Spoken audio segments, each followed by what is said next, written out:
Bien, buenas tardes, jóvenes. Bienvenidos a su clase del 7 de enero del 2023.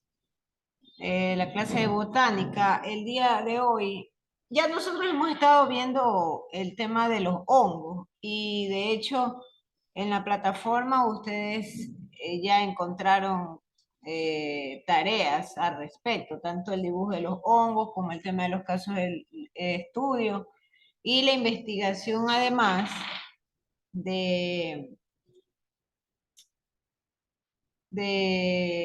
estos hongos que suelen eliminar parásitos, ¿no?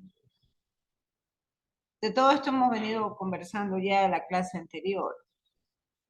Entonces, en esa línea, ahora vamos a saltarnos de capítulo y vamos a entrar al tema de las plantas en sí. Vamos a regresar al tema de las plantas y a ver las partes como tal de las plantas.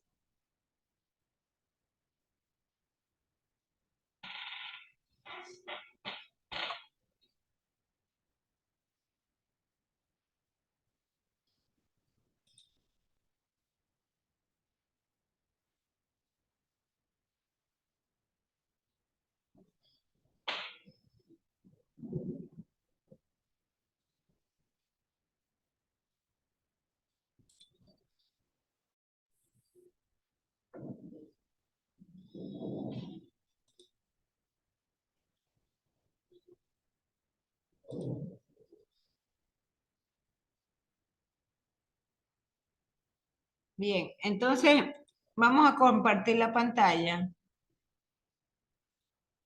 Hay problemas acá en el internet de la universidad.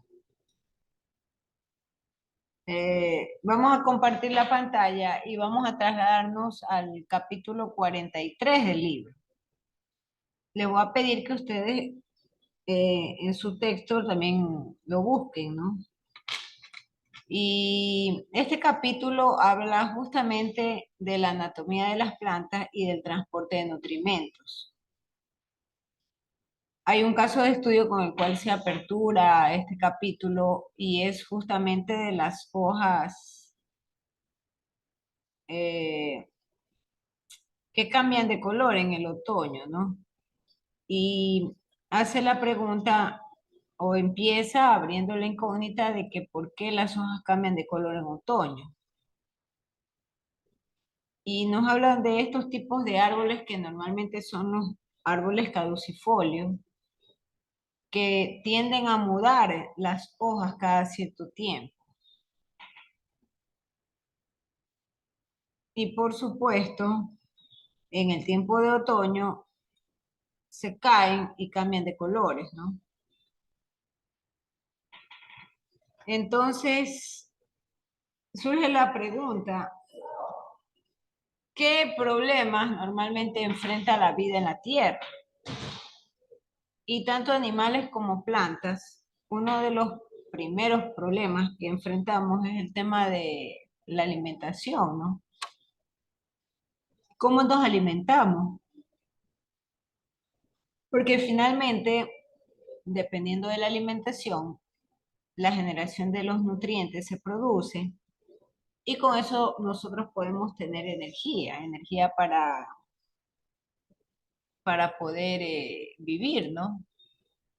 Transportarnos, para todo. Inclusive los sistemas de inteligencia de los seres vivos trabajan a base de energía.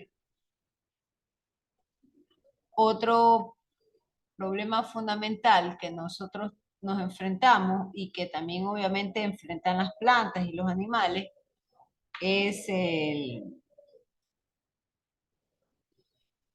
intercambio de gases. Y hay una serie de teorías, como por ejemplo el tema de el oxígeno, ¿no? La importancia del oxígeno y de la calidad de este para nosotros poder sobrevivir. También está el tema de desarrollo del cuerpo y obviamente el crecimiento y el desarrollo, así como la reproducción. Ya nosotros hemos estado viendo los temas de las angiospermas, de la gimnosperma, hemos revisado también ciclos de reproducción. Entonces ahora nos toca ver cómo está organizado el cuerpo de las plantas. Y mencionábamos en el caso de los hongos, que muchos de ellos están en los terminales de las raíces y que forman estos filamentos, lo que se le conoce como las micorrizas, que son ese tejido, ¿no? Que se forma alrededor de las raíces y que justamente los hongos tienen una convivencia simbiótica, porque los hongos degradan la materia orgánica que está en su entorno, no daña la raíz. Y degradando la materia orgánica permite que los nutrientes puedan fácilmente diluirse en el agua y las raíces a su vez absorberlas para poder llevarlas a, en este caso, en el torrente de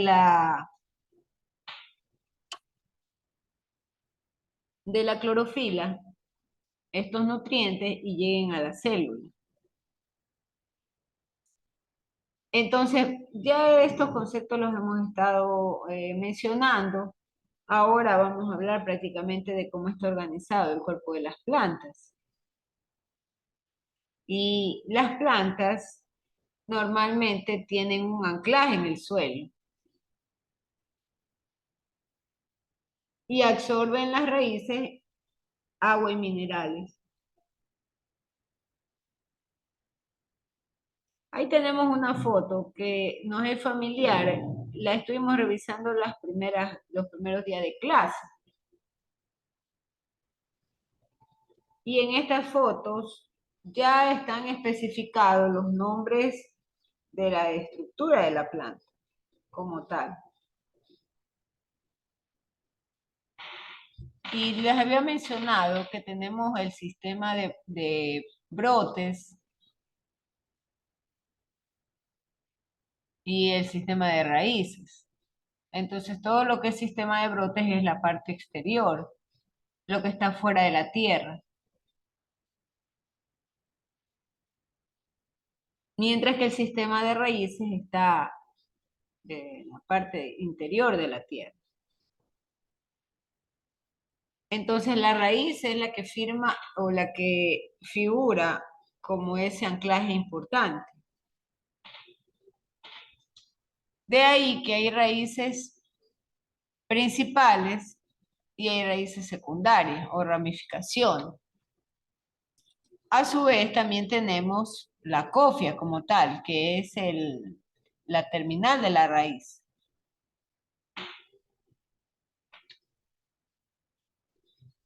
Y en esa terminal hay pelos absorbentes en donde justamente se sitúan los hongos, ¿no? Las micorrizas que les había mencionado. Si tuviésemos la oportunidad de hacer una ampliación a la vista de la parte de los pelos absorbentes, lo que se vería es esa especie de enredadera que forman los hongos con la finalidad de poder degradar la materia orgánica y que a su vez se diluya en el agua y poder obtener el nutriente, su entrada a la raíz. ¿Qué más ocurre en esta figura? Tenemos las ramas y obviamente tenemos las hojas. Entonces, en las hojas yo puedo encontrar al peciolo y al limbo como partes de las hojas. También puedo encontrar las frutas, las flores y en las terminales de las plantas hay unas yemas. Entonces hay yemas terminales que se encuentran justamente en la última rama, en la parte superior, y los laterales,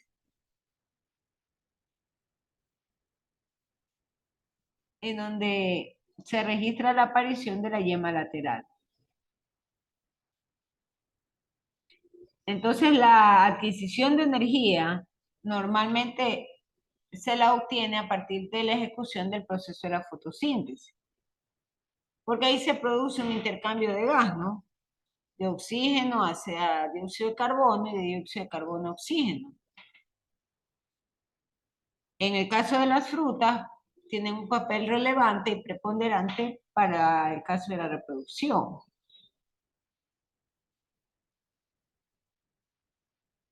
El tallo como tal, y ya vamos a ver la ampliación o la figura de ampliación del tallo. Normalmente es una especie de conductos. Conductos por donde viaja el agua y por donde viajan los nutrientes. Y eso es lo que le permite sostener a la planta. Existen también las flores,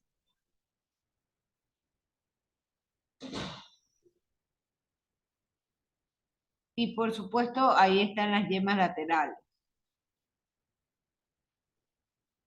Ellos, en cambio, están vinculados con la función de reproducción de la planta.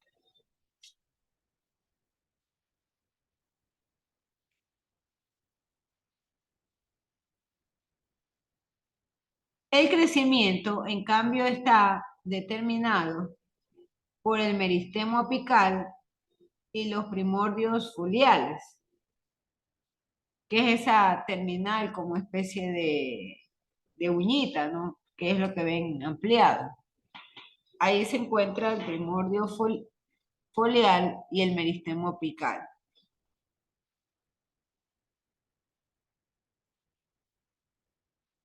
Entonces, dentro de las funciones, también es importante el almacenamiento de los excedentes.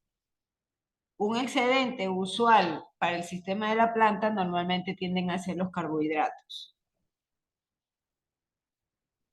Por otro lado, la transportación de agua, mineral, carbohidratos y hormonas también llegan hasta el último brote. Entonces, es necesario mencionar que la transportación de carbohidratos, agua y minerales sí se puede ver afectado en algún momento debido al tema de contaminación, ¿no? Por la calidad de nutrientes que está tomando la planta del suelo. Algunos, en cambio, algunas plantas también producen hormonas y otras, en cambio, interactúan con hongos y bacterias para ayudar a mejorar el tema de la obtención de nutrimentos. Entonces, esos son los problemas que normalmente las plantas enfrentan.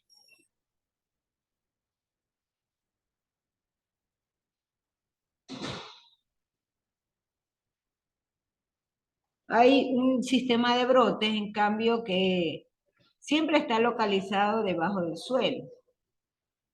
Y este sistema de brotes da lugar a otras especies, ¿no? Y a la extensión de tanto del alto de la planta como del ancho de la planta.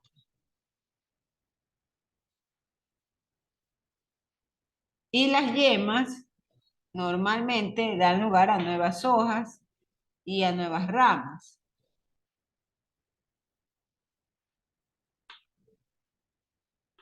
¿Qué más se puede mencionar con esto? Normalmente las hojas capturan el sol, ¿no?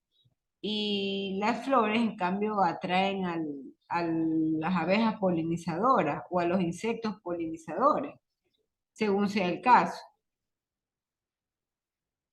Por lo tanto, es importante relevar estas funciones, así como también el que hay otras partes que en cambio se encargan de la parte hormonal de la planta. Ya nosotros habíamos visto que hay dos grupos de estas plantas que son las monocotiledóneas y las dicotiledóneas.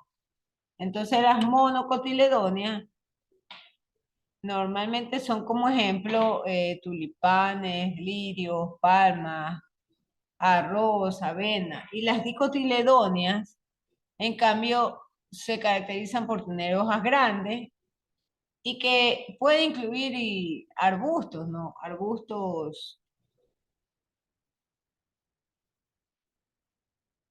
sí, arbustos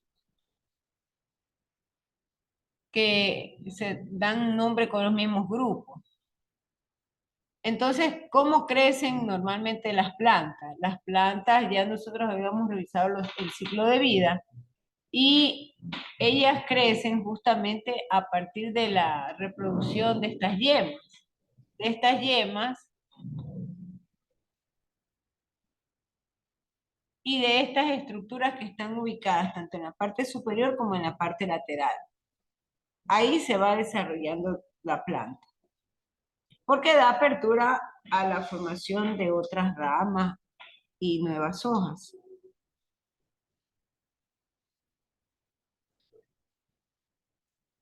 Entonces, los meristemos, estas células meristémicas, son capaces de dividirse y se dividen de manera mitótica.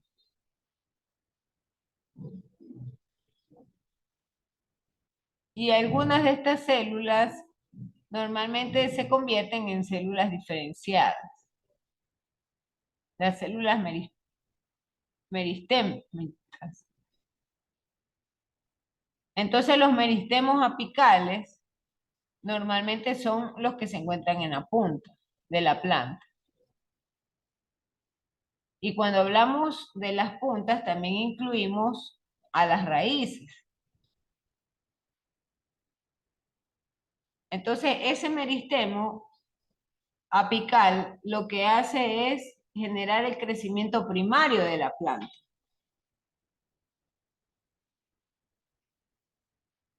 Antes de ver el ejemplo de estos cuadros, que es a lo que nos hemos estado refiriendo, de las plantas monocotiledóneas y las dicotiledóneas, vamos a terminar con esta parte, ¿no? De los meristemos laterales. Entonces, los meristemos laterales, como dice la palabra, se ubican al costado de los árboles.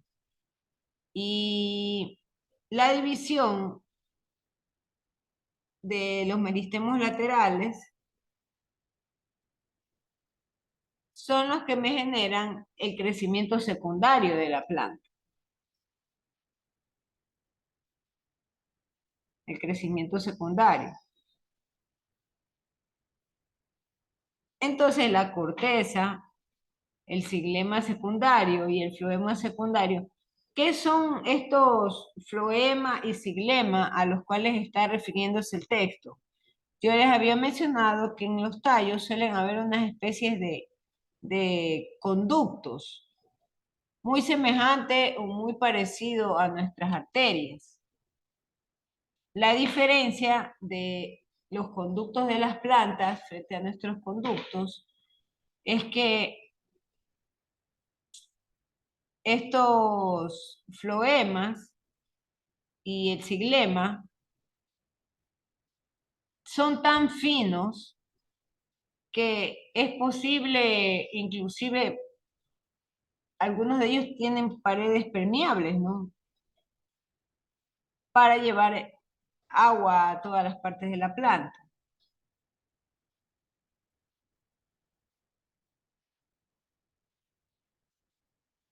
Aquellas plantas que normalmente tienen su tallo grueso, como por ejemplo es el caso de las plantas leñosas, normalmente ellos durante ese crecimiento secundario justamente se robustecen ciertas ramas, ¿no? Pero esto sucede obviamente con el paso de los años, no es automático. Regresando a esta figura, que está en la página 839 del libro. Aquí hay diferencias básicas de formas de flores, hojas, tallos y raíces de las plantas monocotiledones y las plantas dicotiledones. Entonces, por ejemplo, el monocotiledón tiene flores que se encuentran por tres o por múltiplos de tres en sus hojas. Y en cambio, cuando se habla de un dicotiledón, las flores se encuentran en múltiplos de 4 o de 5. Las dicotiledones, esa es la diferencia. También hay una diferencia importante con respecto a las hojas. Entonces las hojas de las monocotiledóneas tienen bordes lisos y son angostas. Por otro lado, las dicotiledóneas no, son hojas tipo palma. O de lo contrario, son ovaladas y normalmente tienen nervaduras como especies de red.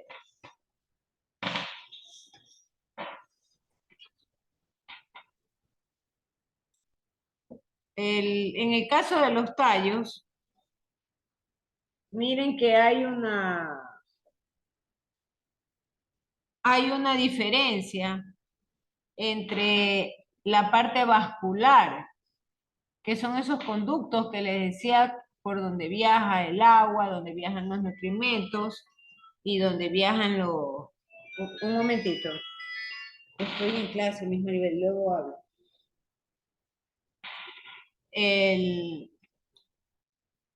Y los racimos vasculares de las monocotiledóneas normalmente tienden a verse de manera dispersa,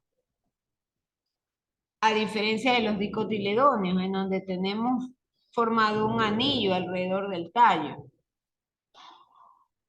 Eso que ustedes ven como una especie de pastelito es un corte seccional. ¿Qué significa un corte seccional? Significa que yo cojo el tallo con un estilete y le corto dos pedacitos. Y a ese pedacito que me queda, lo miro a través de un microscopio. Entonces ahí puedo yo visualizar estos sistemas vasculares. Pero por supuesto, esto no se visualiza con un lente de aumento sencillo. Normalmente son lentes de aumento de alto alcance, ¿no? Bueno, yo hasta ahí voy a dejar ingresar a las personas porque ya mismo terminamos la clase. Entonces se han conectado que solo para que les tomen la foto y para que les tomen la lista. Ya les dije que con respecto a eso, eso no puede ser. La clase de ustedes lastimosamente es de 1 hora. Entonces, 15 minutos perdemos por conexión al inicio y 15 minutos perdemos al término porque tenemos que hacer la foto, tenemos que hacer la grabación, entonces. Bien, en el campo de la raíz, en cambio, las monocotiledóneas tienen un sistema fibroso y las dicotiledóneas, en cambio, tienen una raíz primaria con raíces secundarias. Acá en la monocotiledonia no hay esa raíz. Pero, mucho ojo, esto no significa que no exista en el término de la raíz un meristemo, por ejemplo, o una yema que permita el crecimiento. Existe. Y finalmente tenemos el ejemplo de la semilla, ¿no? ¿Cómo luce la semilla monocotiledonia frente a la dicotiledonia? Yo no sé si tengan alguna una pregunta o algún comentario.